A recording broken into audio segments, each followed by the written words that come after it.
হরে কৃষ্ণ কৃষ্ণ কৃষ্ণ হরে হরে, হরে রাম রাম রাম হরে হরে। গুরু ব্রহ্মা গুরু বিষ্ণু গুরুদেব মহেশ্বর, গুরু সাক্ষাৎ পরম ব্রহ্ম তস্मै শ্রী গুরবে নমঃ। अखण्डमण्डलाकारं भक्तं येन चराचरं तत्पदं दर्शितं येन तस्मै श्रीगुरवे नमः।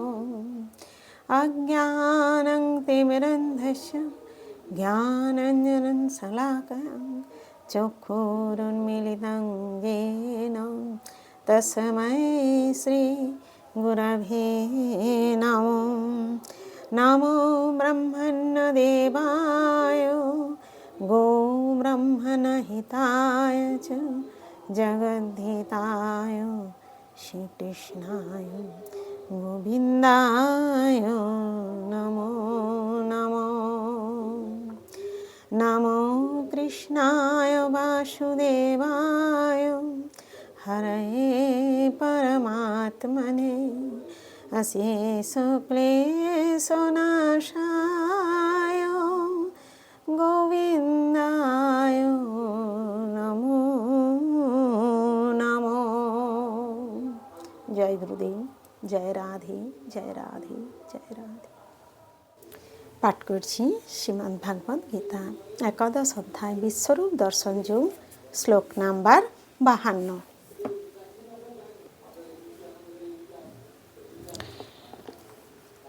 श्री भगवान उवाच सुदुर्दर्शमिदं रूपं दृष्टवानसि जन्मम देवा अपश्य रूपस्य नित्यं दर्शनकाङ्क्षिणं।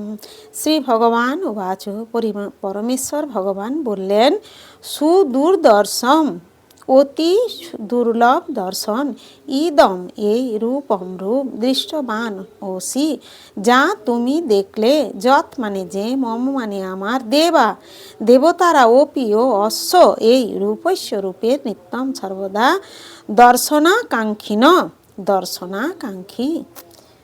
অনুবাদ।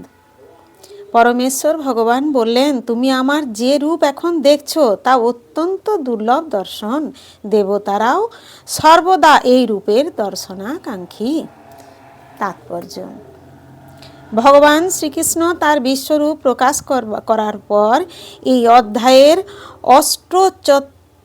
৪৮ শ্লোকে উপসংহারে অর্জুনকে বললেন যে তার সেই রূপ বহু পুণ্যকর্ম যজ্ঞাদির মাধ্যমে দর্শন করা সম্ভব নয়। এখানে সুদূরদর্শন কথাটির মাধ্যমে বোঝানো হচ্ছে যে শ্রীকৃষ্ণের দ্বিভুজ রূপটি আরও গোপনীয়। বেদ অধ্যয়ন, জ্ঞান, তপশ্চর্যা আদি বিবিধ ক্রিয়াকলাপের সঙ্গে একটু ভক্তিযোগের মিশ্রণ করলেই শ্রীকৃষ্ণের বিশ্বরূপ দর্শন করা যেতে পারে। তা সম্ভব হলেও হতে পারে, কিন্তু ভক্তির সংযোগ না থাকলে তা কোনো মতেই সম্ভব নয়। সেই কথা আগেই ব্যাখ্যা করা হয়েছে। কিন্তু এই বিশ্বরূপেরও ঊর্ধ্বে শ্রীকৃষ্ণের দ্বিভুজ শ্যামসুন্দর রূপ দর্শন করা ব্রহ্মা, শিব আদি দেবতাদের পক্ষেও সুদুর্লভ।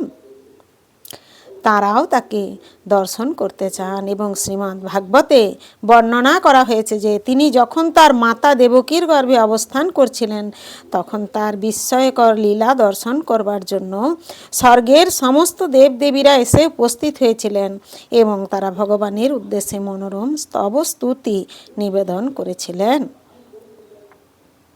যদিও তিনি তখনও তাদের সম্মুখে দৃশ্যমান হননি, তার দর্শন লাভ করার জন্য তারা প্রতীক্ষা করছিলেন। মূর্খ লোকেরা তাকে সাধারণ মানুষ মনে করে অবজ্ঞা করতে পারে এবং শ্রীকৃষ্ণকে বাদ দিয়ে তার অন্তরস্থিত নির্বিশেষ কোনো কিছু কাল্পনিক সত্তাকে শ্রদ্ধা জানাতে পারে, কিন্তু সেই সবই নির্বুদ্ধিতার পরিচায়ক। ব্রহ্মা, শিব আদি মহান দেবতারাও শ্রীকৃষ্ণের দ্বিভুজ শ্যাম সুন্দর রূপ দর্শন করবার জন্য আকাঙ্ক্ষা করে থাকেন। ভগবদ্গীতাতে প্রতিপন্ন করা হয়েছে অবজানন্তি মাং মূঢ়া মানুষীনাং তনুমাশ্রিতাম, যারা তাকে অবজ্ঞা করে তিনি সেই সমস্ত মূঢ় ব্যক্তিদের দৃষ্টগোচর হন না। শ্রীকৃষ্ণের দেহ সম্পূর্ণরূপে চিন্ময়, আনন্দময় ও নিত্য, এবং সেই কথা ব্রহ্মসংহিতাতে প্রতিপন্ন হয়েছে এবং ভগবদ্গীতাতে শ্রীকৃষ্ণ স্বয়ং তা প্রতিপন্ন করেছেন। তার দেহ কখনোই জড় দেহের মতো নয়। কিন্তু যারা ভগবদ্গীতা অথবা অনুরূপ বৈদিক শাস্ত্র পাঠ করে বুদ্ধির মাধ্যমে শ্রীকৃষ্ণকে বিশ্লেষণ করার চেষ্টা করে, তাদের কাছে শ্রীকৃষ্ণ একটি সমস্যা হয়ে দাঁড়ান। তারা যখন জড় দৃষ্টিভঙ্গির পরিপ্রেক্ষিতে শ্রীকৃষ্ণকে দর্শন করতে চেষ্টা করে, তখন তাদের কাছে শ্রীকৃষ্ণ একজন বিখ্যাত ঐতিহাসিক পুরুষ এবং মস্ত বড় দার্শনিক পণ্ডিত রূপে প্রতীত হন। কিন্তু তবুও তিনি একজন সাধারণ মানুষ। আর কিছু মানুষ মনে করে যে যদিও তিনি অত্যন্ত শক্তিশালী পুরুষ ছিলেন, তবুও তাকে জড়দেহ ধারণ করতে হয়েছিল। পরিণামে তারা মনে করে যে পরম তত্ত্ব নির্বিশেষ নিরাকার, তাই তারা মনে করে যে সেই নিরাকার সত্তা থেকেই জড়জগতের সঙ্গে সংশ্লিষ্ট একটি সবিশেষ রূপ তাকে প্রকাশ করতে হয়েছিল। পরমেশ্বর ভগবান সম্বন্ধে এটি একটি জড় জাগতিক বিশ্লেষণ, আর একটি বিশ্লেষণ হচ্ছে কল্পনা প্রসূত।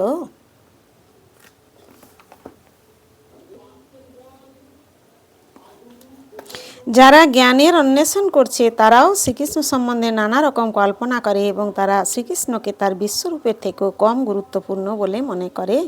এভাবেই অনেকেই মনে করে অর্জুনকে ভগবান শ্রীকৃষ্ণ যে বিশ্বরূপ দেখিয়েছিলেন তা তার স্বরূপ থেকেও অধিক গুরুত্বপূর্ণ। তাদের মতে পরমেশ্বরের সাকার রূপ কল্পনা মাত্র। তারা বিশ্বাস করে যে চরম স্তরে পরম তত্ত্ব কোনো পুরুষ নন, কিন্তু ভগবদ্গীতার চতুর্থ অধ্যায়ে অপ্রাকৃত তত্ত্ব লাভের পন্থা বর্ণনা করে বলা হয়েছে যে যথার্থ তত্ত্বজ্ঞানীর কাছ থেকে কৃষ্ণ সম্বন্ধে শ্রবণ করতে হবে। সেটি যথার্থ বৈদিক পন্থা, এবং যারা যথাযথভাবে সেই বৈদিক ধারার অনুসরণ করছেন তারা ভগবত তত্ত্ব জ্ঞানীর কাছে কৃষ্ণ সম্বন্ধে শ্রবণ করেন এবং বারবার তাঁর কথা শ্রবণ করতে করতে তাদের কাছে শ্রীকৃষ্ণ অত্যন্ত প্রিয় হয়ে ওঠেন। আমরা পূর্বে বহুবার আলোচনা করেছি যে শ্রীকৃষ্ণ তার যোগমায়া শক্তির দ্বারা আবৃত থাকেন। তিনি সকলের কাছে নিজেকে প্রকাশ করেন না। যার কাছে তিনি নিজেকে প্রকাশ করেন তিনি কেবল তাকে দেখতে পান।